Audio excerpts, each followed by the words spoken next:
Welcome, everybody. We have some very exciting guests with us today. First, before I get going with that, this is through the True Crime Talks Club. Make sure to give the little Monopoly House up top a follow. As always, thank you everyone for coming, and we can get going. We have with us Dr. Ann Wolbert Burgess. She is the real-life forensic psychiatric nurse. She's the woman that Wendy Carr's character in Mindhunters is based off of. She first began her work studying rape and sexual assaults, and then she was called in to help the behavior science unit of the FBI. She helped shape the world of criminal profiling through her research, interviewing serial killers, kidnappers, rapists, and their victims. She is here today with her co-author, Stephen Constantine. Hi, guys. How are you? We're good. Hi. And they're over in Boston, just like me, all snowed in. So we're ready to go. So they both wrote this recently released book called The Killer by Design, and Danielle put the link up top here for anyone that wants to go ahead and check it out. I highly suggest it, and we're going to go through some questions. If you do have a question for either Dr. Ann Burgess or Stephen, there's going to be a section after I ask a few questions, and you can come up on stage and ask her for yourself if you'd like to. So it's really exciting to have you both here. It's a true honor. So thank you so much for your time, and welcome onto Clubhouse. Welcome to the family. We're excited to be here. Thanks for having us. Yes, happy to be invited. Of course. So I just wanted to start off by asking you, Dr. Ann, if you could give us a little bit of a backstory. So how were you first brought in to work with the FBI?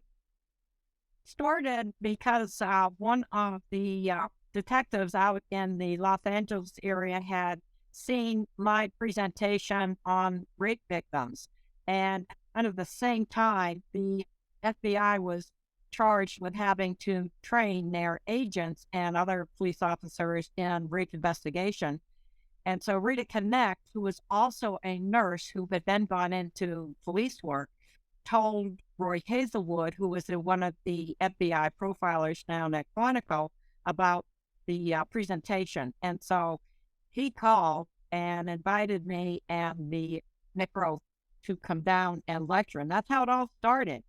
That I was really invited down there to teach on victimology and rape trauma and things like that. And at that same time, they had a call for doing research of their own from the behavioral science unit. And so that's when I was introduced to Bob Ressler and John Douglas, which of course is were the profilers at that time.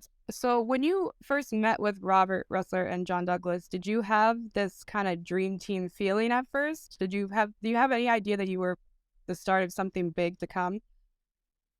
No, and not at the time. I was just curious what they were doing, and they showed me the interviews that they were doing with killers, because Bob Ressler was the one that said he was going to have to teach criminal psychology, and he had never really talked in this way with any offenders. And so he was just doing it and just getting them to talk. They really did not have any set protocol that they were trying to follow or anything. And that's actually where, once I heard what they were talking about to these, and many of them at that time were the assassins. It was Squeaky Fromm was one, and Charles Manson was another. They really hadn't gotten into the serial killers at that particular time, but the interviews were really, really fascinating. So that's how it really did start. They decided that they wanted to study serial killers because at the time there was no motive, couldn't come up with a motive. And I said, listening to them, I said, there's got to be something here that we can look at, and we did. Awesome. So a little bit about the book that you recently just came out with, A Killer by Design. So I've read the book through a couple times now. I first started listening to it, and then I actually ordered the hardcover because I wanted to highlight more. So I've done both. But I really love the book overall because each chapter kind of has a different case, and you bring us through the cases kind of as a profiler and what you start with. So where did the idea for this book come from? Well, the idea came from when I realized that there was a show called Mindhunter on Netflix, and I started getting some calls to do some interviews. I said, I better watch this show and see what's going on. And that's where I realized that Dr. Wendy Carr was actually playing the role that I played in the actual research that we were doing. So that's really how that all started. And our project was designed, I was to bring the methodology piece to it. And the good thing that we did is we had tape recorded these meetings, these profile meetings, and had all of those transcribed, but had never done anything with them. And it was when Stephen came on board that he realized that that was a lot of good information, and he could really take it from there because he had to translate, if you will, from the just talking back and forth the way these meetings are going into something that would be coherent into the book form. Yeah, it's interesting because, Dr. Burgess and John Douglas and, a lot of the agents are still really good friends in real life. But yeah, Dr. Burgess was just not really aware that they were making the Mindhunter show at the time. So she didn't see it until she had got calls for interviews and did need to actually take a look to see what it was all about. And after that, we both work at Boston College, Dr. Burgess and I do. We decided to put on a big event here that looked at her work and John Douglas's work, helping to develop profiling for the BSU at the FBI. And that was kind of a look at what was authentic about the show, what really went on behind the scenes, and how Hollywood is different from the real life portrayal. And through working on that event with Dr. Burgess, I just learned more about her story, more about giving structure to this methodology of profiling, and more making it a science rather than just kind of a free-form art. And her story was just really interesting. Being one of the few women at the FBI at the time, it just seemed like something that needed to be shared, and it never had before. So we started talking about how she could get her story out there, whether it was, through the university and teaching in the form of a class or maybe writing a book. And we did a few sample chapters together, and it just went really smoothly. And that's kind of how our collaboration, our project began. So I know you mentioned Mindhunter, and you mentioned kind of how it aligned with how accurate it was versus like what it Hollywood-wise. Can you expand on that a little bit? Was it accurate? Because I know there's a lot of fans of that show here. Was it accurate in your opinion, Dr. Burgess? Yes, the cases were accurate because we had done the cases, and we had written a book on the 36 serial killers. So we had that. What wasn't accurate is the character arrangement that they made of our backgrounds. That was really a 180. Couldn't have been more different. But the cases were really good. And I think the other success they had is they really had some good actors that were able to portray very, very much the way these serial killers were in prison. So from that standpoint, I think that they tried to Hollywood it with our backgrounds that was quite different. Yeah, we actually, I recently did a room on Ed Kemper, and that was one of the things that was brought up was how much the actor looked like him and how he even sounded like him if you listen back to his recording. So yeah, the actors are really well picked. Yes. But they took don't forget, they took their cues, if you will, from content that we had. We had a lot of content. I think we should emphasize that. It wasn't just these interviews, but the agents had access to all the trial testimony and background things so that we really knew these most of them in quite a bit of detail. Yeah, and it's also interesting because a lot of these serial killers really enjoyed the opportunity to talk about their crimes and to reminisce about their crimes and to try and match wits with the agents at the BSU. So they were, in a lot of cases, glad to sit down and do prison interviews and to have those recorded. And in a few cases, and, Kepper's example, Kepper was he agreed to be satellited in for a video interview for an educational session that the BSU was doing at Quantico. So there's a lot of really interesting video, and a lot of times these killers did just really drop their guard and be pretty honest about what they did and how they felt about it, and what it sort of was like for them to go through the process of actually killing people and planning the killing of people.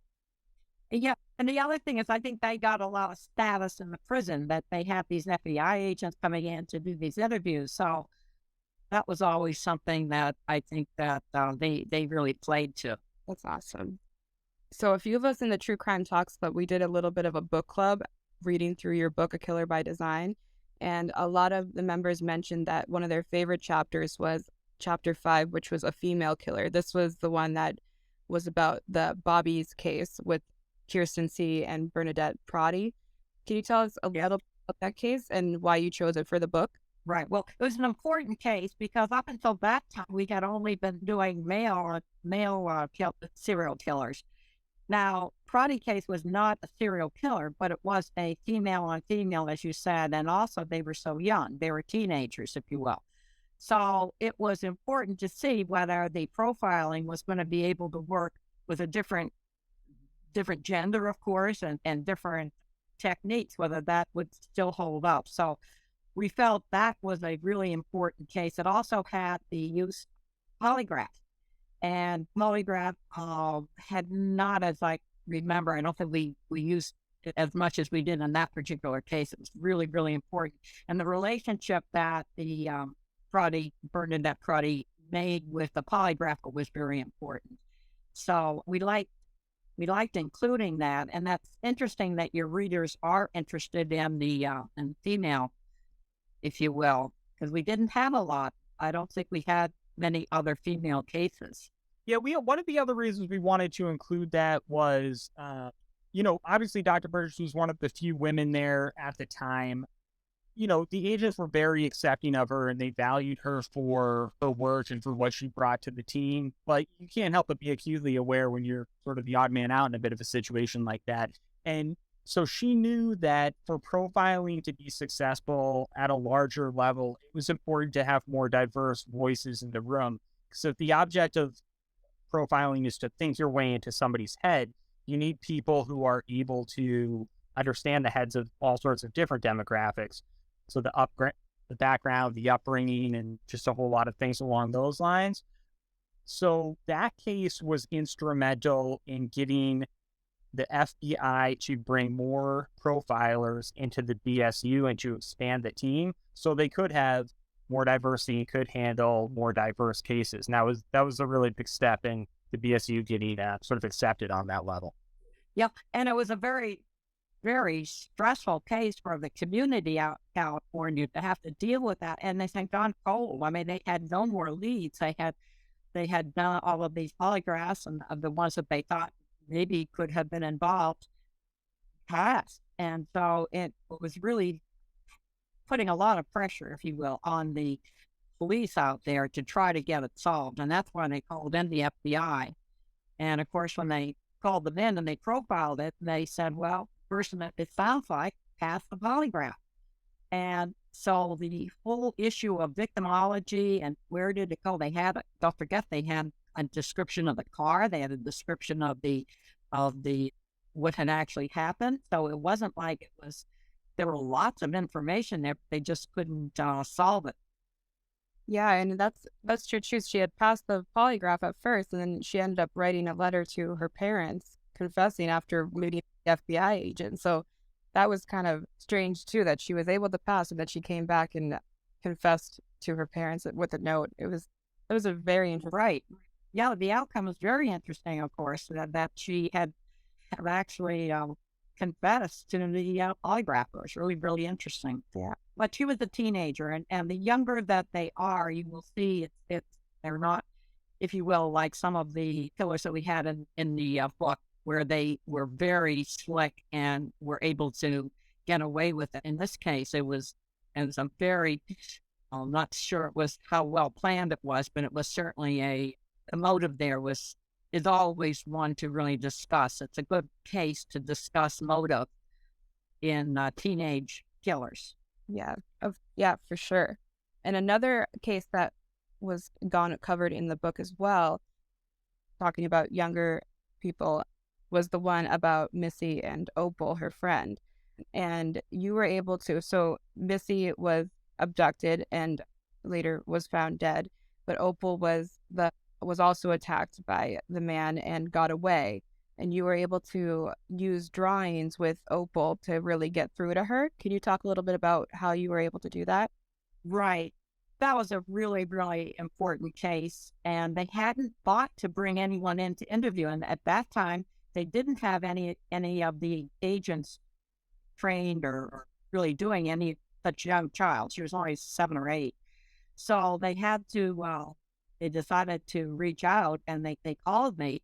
And it was 11 days since the abduction before I saw little Opal. But she was very, very helpful in getting the description of the offender. That really, really helped. And I think we have it in the book where you compare what she gave for the description, and then when they actually get Brian Dugan, who was the killer, very similar. She was, and the other thing is the victimology piece is that she wasn't eating, and she was this tiny little girl, and nobody was paying attention to her because they were so focused in on trying to find Missy. So, and she was terrified that the killer was going to get her. She wouldn't even go near a window because she was afraid that he might be out there looking. So much of the trauma that she had, the child trauma, was important to get some intervention for her. So I was glad to be helpful both in helping to get the drawings. The drawings, you almost see her deteriorate as she got closer and closer to the time when the Ryan Dugan had grabs her.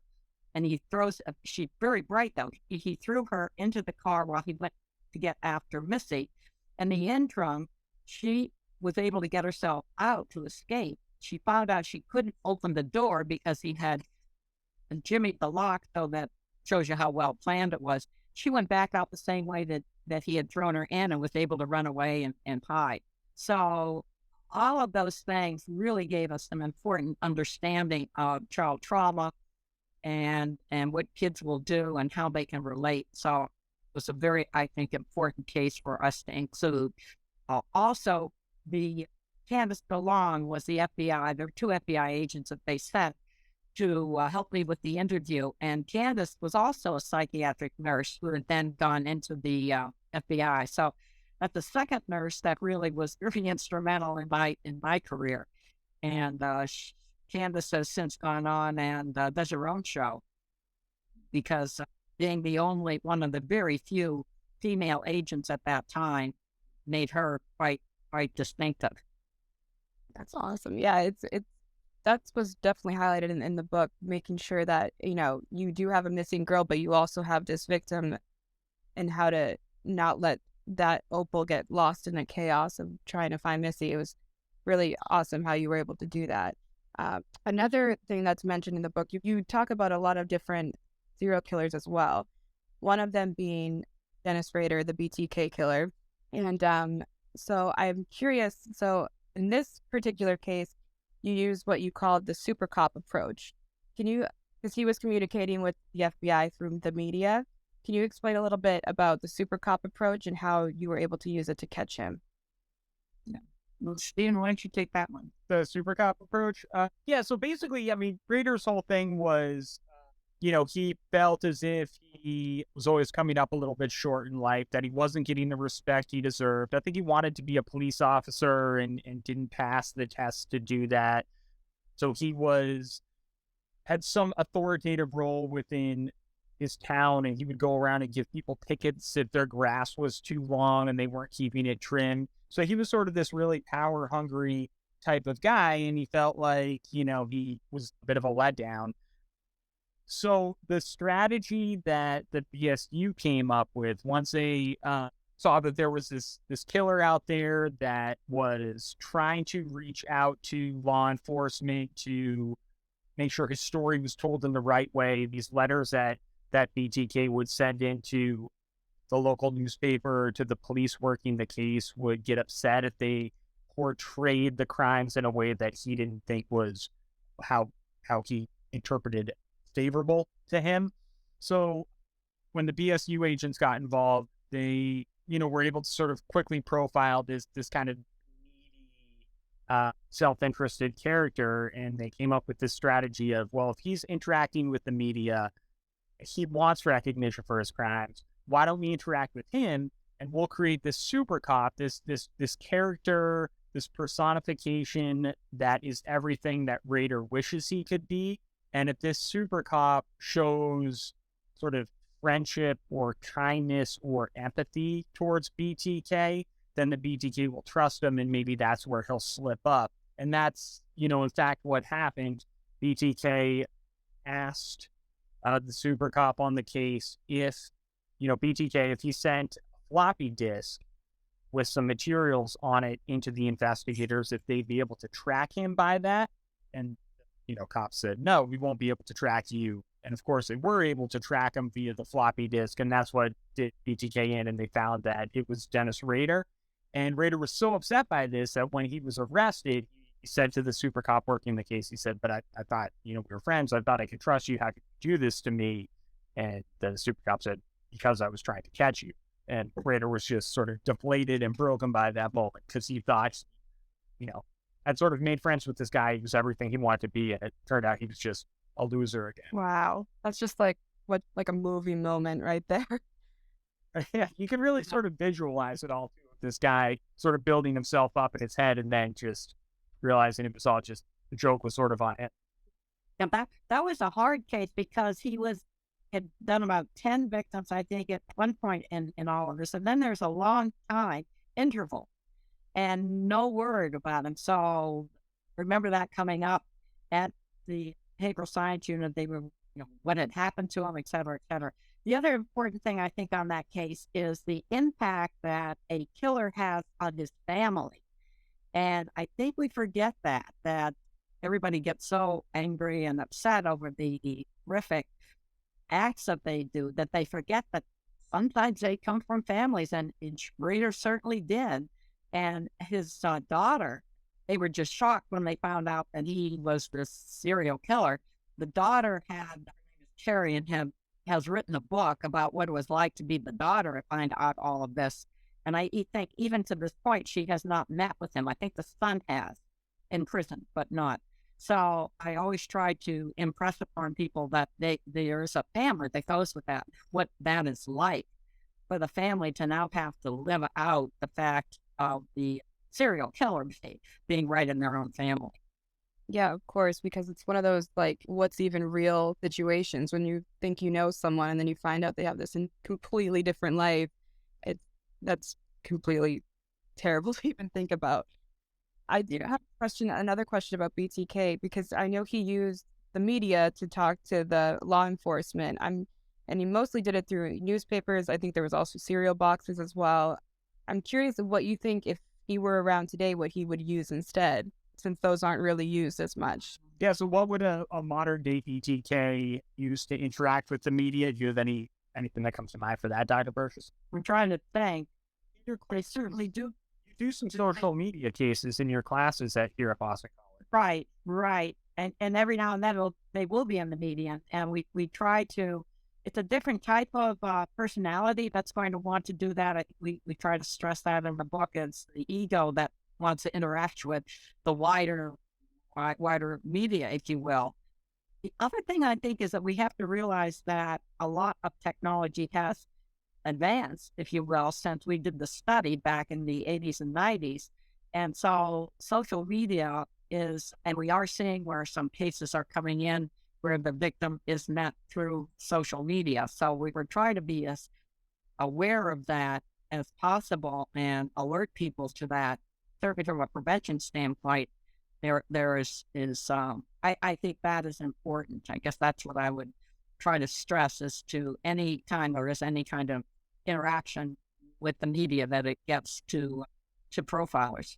So for the last couple chapters of the book, you talk about Henry Louis Wallace, and those last couple chapters, it had a lot of us torn a little bit. But before I ask about that, there was a quote from this part of the book, and I highlighted a couple times, and then I started as well, and I just wanted to ask you about it. So there was a part where you were interviewing Wallace, and you said, "I was simply a woman, and a woman could never be a threat. That's just how sexual killers thought. It was part of their predictable arrogance, which I'd learned to use to my advantage." Can you talk a little bit about how and what it was like to be a female face-to-face with these killers, knowing that they thought that way about females? and how you were able to use it. Yeah, I think that's a real important observation and we've always wondered about why do some genders, why does male or female have more information, I guess is what we want to say, from some of these serial killers. My feeling was I knew that they would react to me as they would react to other females. So that could, and that could be either positive or negative, that many of them had a lot of feelings, whatever you want to say, about their mothers or their sisters. I know that the Wallace case certainly does. He was raised in a totally female environment with his mother, grandmother, great grandmother, and the sister. There was never a male involved except through boyfriends of the mother. So that was an issue that I knew was going to come up in terms of talking with him, and it really did. Don't forget, he was the one that always knew his victim. We were interested, Bob Ressler and I were interested in him because we hadn't had, from a racial standpoint, he was really the only Black serial killer that we had encountered. There were certainly others at that particular time, but none that were in our study. And that also that there was so much of a female, the mother, the sister, would sometimes call in psychoanalytic terms more of the transference that was going to come through in the interview. So I think that you picked that up is really important. I know that I think the reason that many of the serial killers related so well to Ressler and Douglas was the fact that they were authority males. And these were men that were missing in many of these, their lives, so that they would take the interviews and they gave a lot of information. Felt it was as accurate as possible because we had records that we could then compare it with. Luckily, we had all of that. But we didn't have a lot in terms of their reaction to females. So always have to take that into consideration. And again, with Henry Wallace, you talked a little bit about how he was different, but he was also different because he was able to show empathy after the fact. And that's one of the reasons that we felt kind of torn, because here you have this killer, but he's also saying that, they didn't deserve what I did to them. Can you talk a little bit about Sure. Well, Henry was so well liked by people that he wasn't really seen. Look at how many he had raped and murdered before he almost had to tell the police himself that he had done that. Almost like didn't have a lot of those early negative antisocial kinds of behaviors that you will see in some of the other serial killers. And as I said, he was well liked. He was a cheerleader. His mother didn't want him to play football, so he became a cheerleader, and everybody liked him. He was a very large, very big guy. I think that helped him. And he did have empathy for people. He married. He went into the service. Everything seemed to be going along okay until the marriage broke up. He had trouble in the service, and he started having a whole series of what we would call stressors. And that allowed some of his certainly did have the fantasies that came from his early exposure to detective magazines and some of these true confession.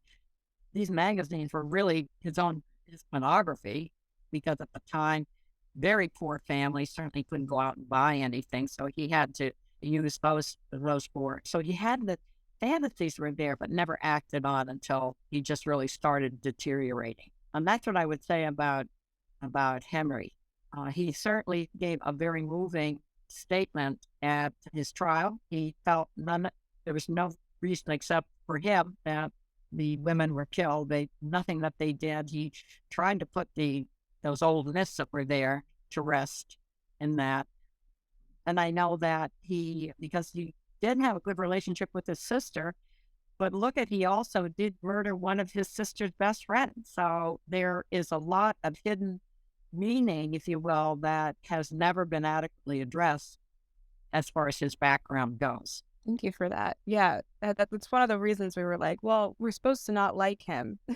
But then you read through his statement at the end, and you almost felt bad for him, and then you're supposed to tell yourself now he's still a killer. So that's very kind of fighting with yourself there. But I do have a question about, so along with Mindhunter, there's other shows and movies that are a lot of times based off villains that you were able to catch in real life.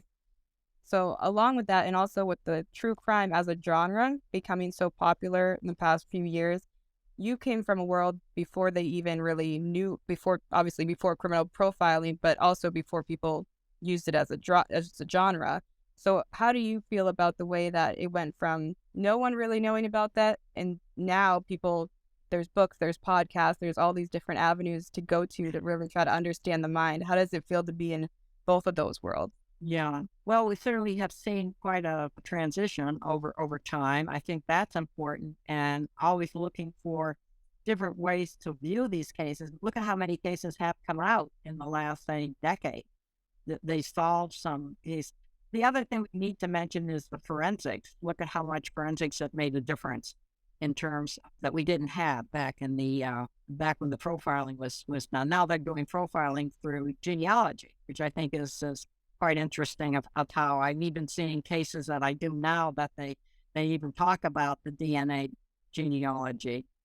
I don't know, Stephen, if you had other observations? Well, yeah, it's just interesting because working on this with you, you have an uncanny ability to separate sort of the horror of these cases that are described from the data and the end goal you were trying to get out of them, which was preventing more cases in the future, trying to save lives by, learning from these cases and using that information to solve future cases as quickly as possible. I don't know. It's interesting that the genre has come, to be so popular in such a short period of time. In the 70s, when the BSU was just starting to work on serial killers and to try and get funding from the FBI to understand them as a group, people thought, oh, they're just crazy, and crazy is crazy. You can't do anything about it. And, to see that transition into there's all this nuance and depth. And you look at somebody like Wallace, who, you kind of like as a person, but you kind of hate because he killed a bunch of people. There's just so much there. And I think what it boils down to is Dr. Burgess was able to peel back all these layers during her time at the BSU and to show the behaviors and the psychology of this group of criminals. And people realize that, they're not that far off from normal everyday people. There's a lot of similarities there. So people are fascinated about, what's where's that membrane? Where's that slim bit that you pass through from being a normal person into committing these horrific acts? And I think that's where the fascination comes from. And I think that's one of the things that Dr. Burgess's work was really able to help express. For sure. Thank you for that. So we're about halfway, a little bit over halfway through. So I wanted to go ahead and invite folks from the audience. If you did want to come up and ask a question, feel free to raise your hand. Also, Danielle, did you have any questions? No, I wanted to thank Stephen and Dr. Burgess for being here and answering my emails, and I appreciate it. I did have one question. Do you have any future plans for another book? Yeah, so we've been asked that a few times. So it's interesting. There are a lot more cases from the days of profiling and a lot more material that we could draw from. But one of the things I find really interesting is that Dr. Burgess is such a chameleon. She started off in the field of nursing, and that's been a common thread throughout her career. But then she went to the, FBI and BSU and still does consulting work with them. But then the Wallace chapter shows a transition where she got more interested into the legal side of some of these cases. And she worked on a lot of really big name cases, the Menendez brothers, the Cosby case, Larry Nassar, the Duke Lacrosse case. So, we're kind of eyeing that material as a new avenue to look at the psychology of some of these killers and how she was able to interview these people and to then take that information and look deeper at the psychology and use that as a way of trying to explain this category of people to courtrooms, to judges, to juries, and to help sort of further the science. Thank you. I'm looking forward to it then. I would just add that my work in testifying is, trying to bring important information to the jury. So it's a whole different audience, if you will. When you sit in that witness chair and you look at these 12 people that you have no idea what's going on in their mind, but you're trying to get certain points across in terms of of the offenders. I think that I've learned a lot. I've done about a half a dozen what they call death row cases where the uh, potential outcome could be death. Certainly, Henry Wallace was one of those. Certainly, some of the other cases were, but it's a pretty heavy, very heavy sentence, so to speak. And so, what do we bring to help a jury make some decisions about that? So Yeah, and that will be a. Excuse me. Go ahead. oh, I was just going to say, even though Dr. Burgess worked on the defense in a lot of these cases, it wasn't that she was trying to defend these people and or their actions. She was just trying to explain what caused their actions to a jury. And so that was, again, always what she was interested in doing is looking at the data and finding the truth and the reality of, what drives somebody to kill and sort of cutting through all the myths that are out there. Right. Good point. And on a death penalty case, the most you can do is to give enough what we call mitigating circumstances that it would move from death to life. Never going to, and I would take cases where there had been a confession. So it was not that they had to figure out, well, did he do it or didn't do it? But it was really what's called the sentencing phase. Dr. Burgess and Stephen, I heard you mention the Duke lacrosse case, and We're going to go. oh, okay, cool. Sorry. Yep, so we have some people up on stage ready to ask questions. So we're going to go PTR order here. Jennifer, hi, welcome. Hello, thank you for doing this. Thank you, Dr. Burgess and Stephen, for doing this. I have a question. This is probably a loaded question, but was there anybody that you wanted to interview that you did not have a chance to speak with, either because you just didn't have a chance or they passed away? I'm interested to kind of hear your thoughts on that. Oh, wow, that's a great question. Anyone that I would have liked to. Well, sometimes when I'm on the reason I like to do defense cases is I do get to talk to the offender or the named suspect. You don't really get that chance when you're on the prosecution because you're bringing up information that going to really, add to the sentence. So I like doing defense work in terms of that, and then I can compare them, whether I had ever done.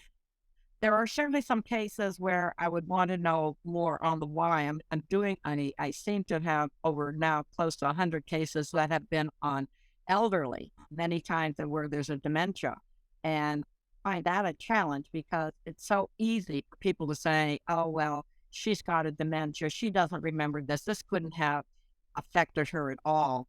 And it gives me an opportunity to say how it does affect a victim.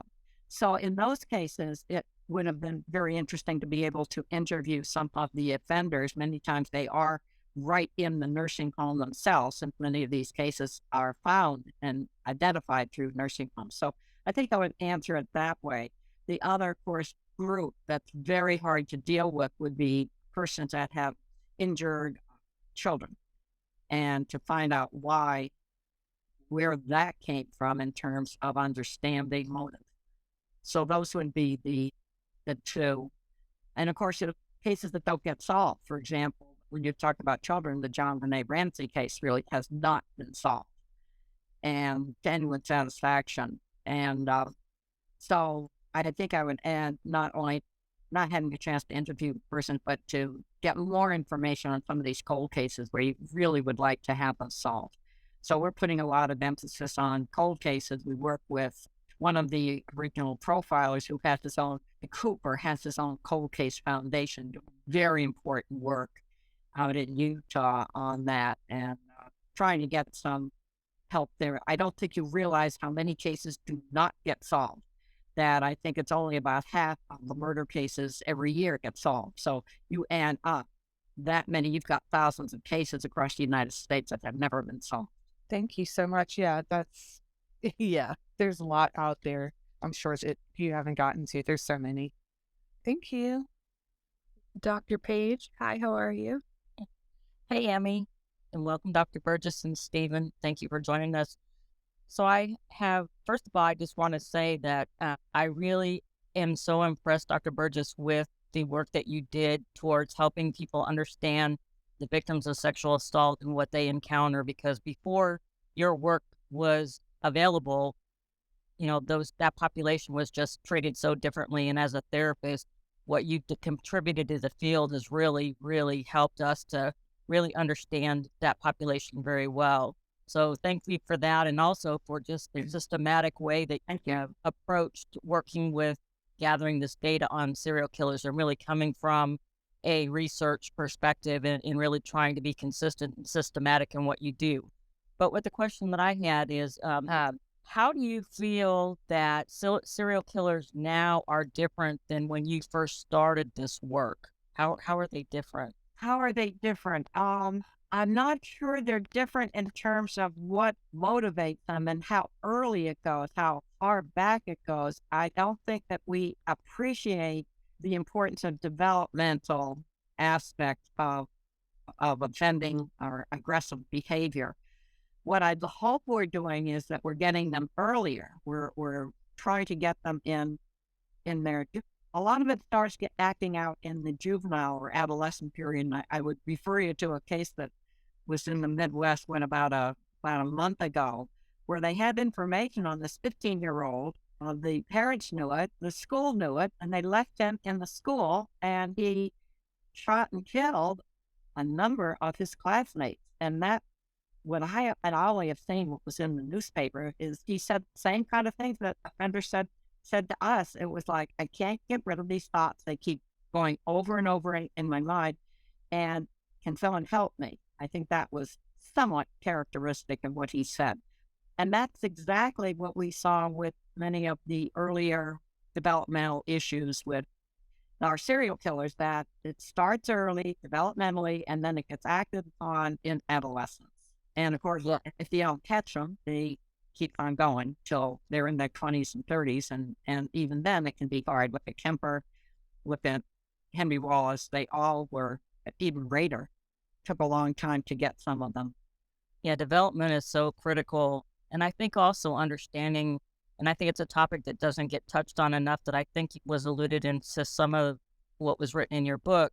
I think also understanding the impact that male sexual abuse has, because I think that's a topic that doesn't get talked about a lot and really does play a part in some of these cases. So anyway, again, thank you so much for your work in answering my question.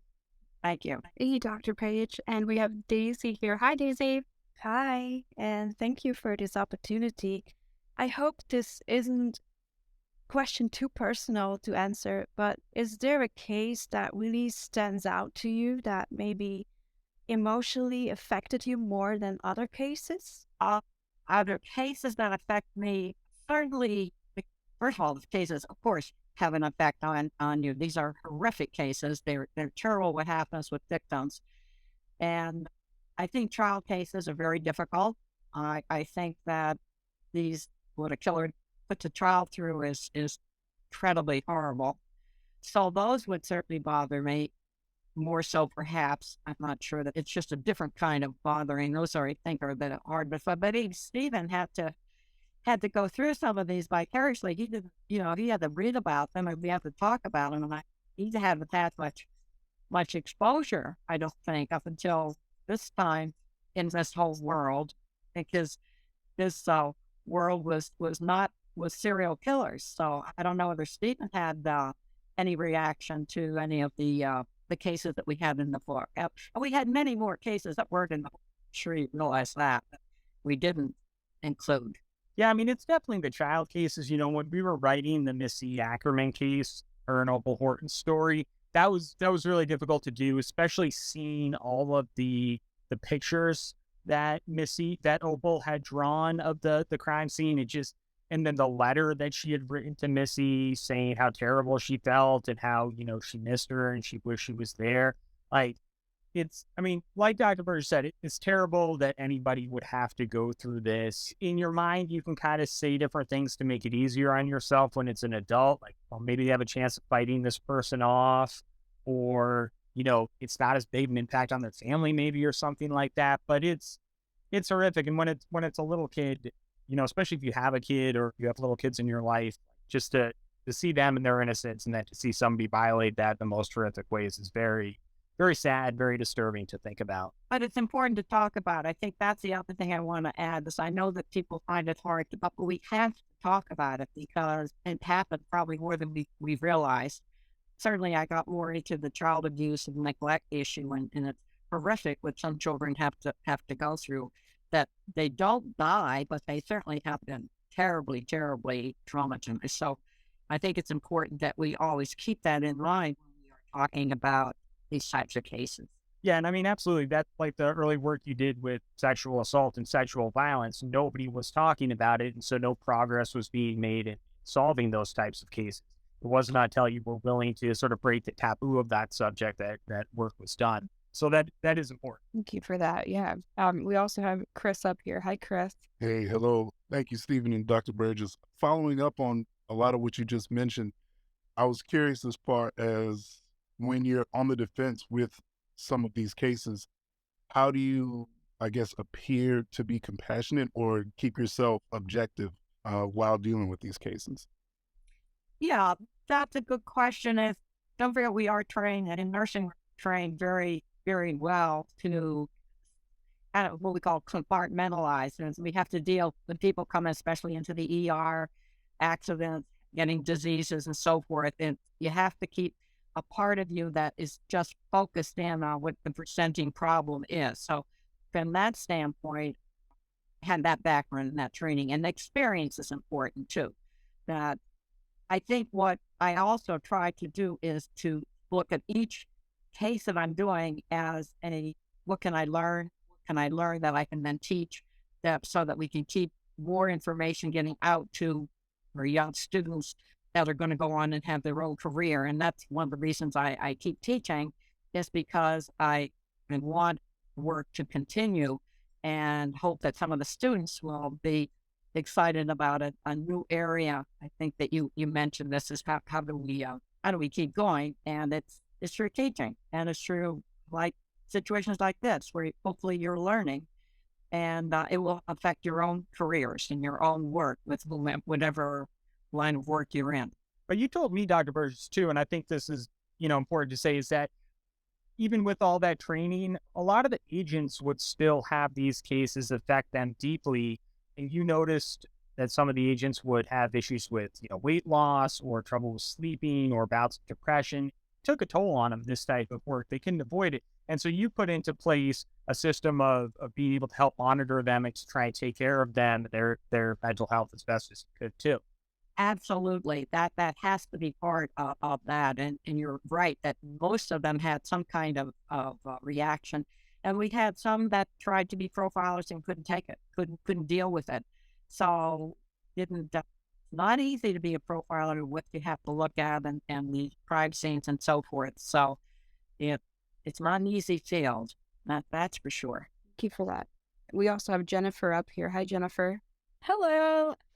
It's so cool to be up here. Thank you so much for having me. And it's really cool to get the chance to talk to you, Anne. Mindhunter was something that I love to watch. And as a sci-fi and thriller writer, I commend you. I don't know. I'm definitely not someone that could ever be a profiler.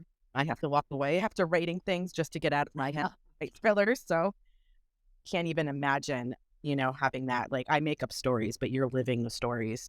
And my question to you is, what was the most challenging investigation that you worked on? Just missed the part. What is the what case I've worked? Oh, I'm sorry. What was the most challenging investigation? Oh, challenge. Yeah. Oh, well, they all are challenging. When you have a case that you're either trying to solve, just everybody is focused in on that. So I'd have to say all of them are important because you want to get it right. And there was so much pressure at the time we were doing this. Can't emphasize that enough. This is the FBI. They had been told by the head director that there was no room for it. You really had to do good work. I think, what was it that Mr. Webster said? No Shoebox. No lunch. What was it? Stevens? No shoebox. No, that's it. No shoebox research. Nope. It was supposed to be done and written up and getting out to the field. So in that respect, I think that it was important to kind of keep all of that in mind as we moved ahead. So what was the challenge? Well, the challenge always was, the fear always was, did we get it right? That was a fear that I think we need to always say, because any discipline can't get right 100% of the time, no matter what your work is. So that it was always to keep the risk level as low as possible. I've done a number of cases that I felt were challenging where there wasn't a homicide involved.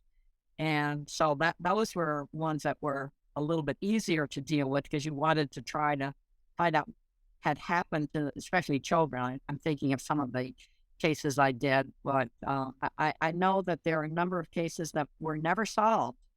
Go back up to those cold cases and why, what was missing? Why couldn't we get them solved? I'd have to say those were the challenging ones. Thank you for that. Sorry, Jennifer, did you No, I was just going to say thank you so much for that. And well, again, I'm not in your shoes. I can't, understand. But one of my really good friends is a detective, and all he does is work on cold cases. So I do get a sense of a little bit of what that's like. So thank you so much for sharing, Anne. And we have Carrie here. Hi, Carrie. Hi. So first, thank you, Dr. Burgess and Stephen, for taking time to join us and share your insights. And question I have for you is slightly different from the other questions. My master's degree is in forensic psychology, and on the first day, one of my professors asked all of us, there were like 15 or 20 of us, brand new to the program, and it was our very first class, and he asked us what we wanted to do. And a lot of us, of course, came into the idea of forensic psychology. Oh, we want to do profiling. And then the professor's like, I hear that a lot, but what's your realistic goal?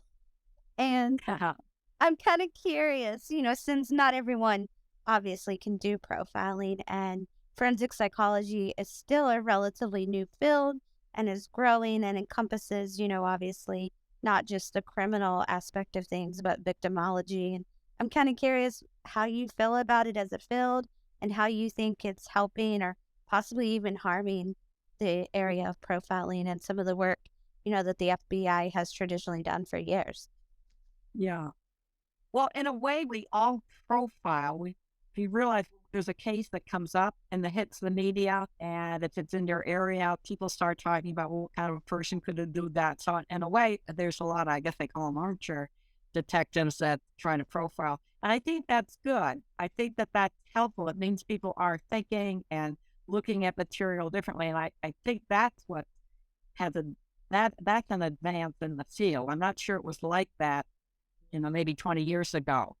So I encourage that. We always do that with my students. Now I'll put up a crime scene or give a case and saying, where do you want to start?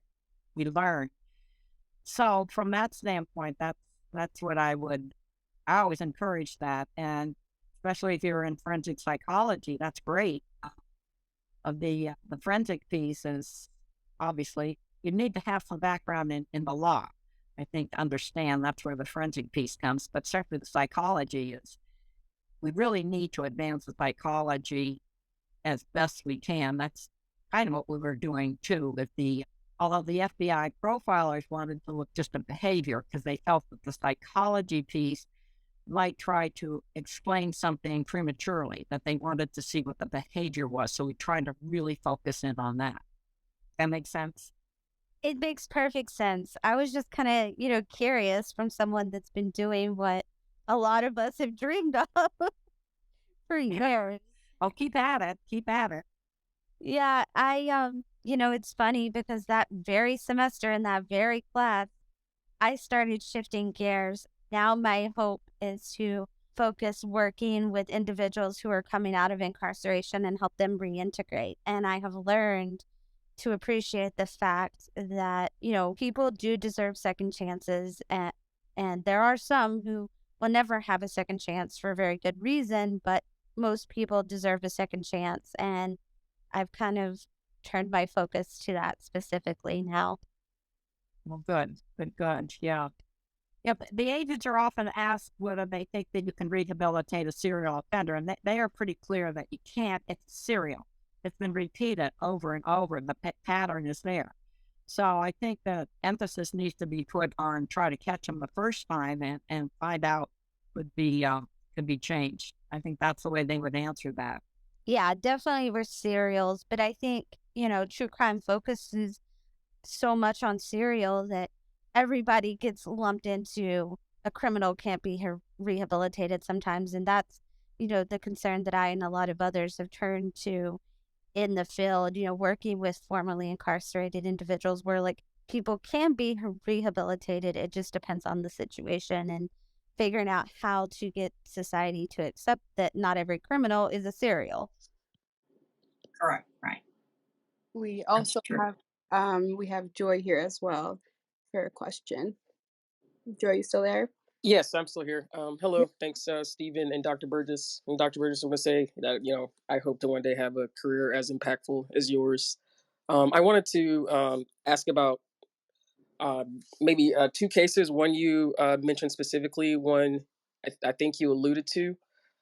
The first one is the Duke lacrosse case. And if you feel up to it, I'd like to hear about your involvement, whether it was with victim turned defendant, Crystal Mangum, or with the Duke lacrosse players, and how you approach that case and how you might write about it. And then the second case you somewhat alluded to, and that I'm very much interested in, is the Atlanta murdered and missing boys, and Wayne Williams, who is in jail right now, convicted of killing the two adults, but not the children. And this just previous year, Mayor Keisha Lance Bottoms reopened the case, and so I'm wondering if you'd instead like to talk about that, how you might approach speaking with Wayne Williams if it is believed that he is not the killer of those kids, or how you might approach from a behavioral sciences perspective, looking at alternative suspects in that case. Thank you. Well, I can answer very quickly the Duke lacrosse case. Let me answer that. I was brought in on that because the prosecutor in that case wanted to explain Crystal's Magnum's behavior as rape, as a product of rape trauma syndrome, and because that had been the paper that Linda Holmstrom and I had written, that was important for me to have a chance to yay or nay it. That was also the situation in one of the other cases. But then you asked about, is it the Atlanta child case? Yes, Did I hear yes, that right? yes, Dr. The Burgess. Atlanta child case. Yes. Well, and that was in the second season of Mindhunter, and they did have. That's when they brought Judd Ray in.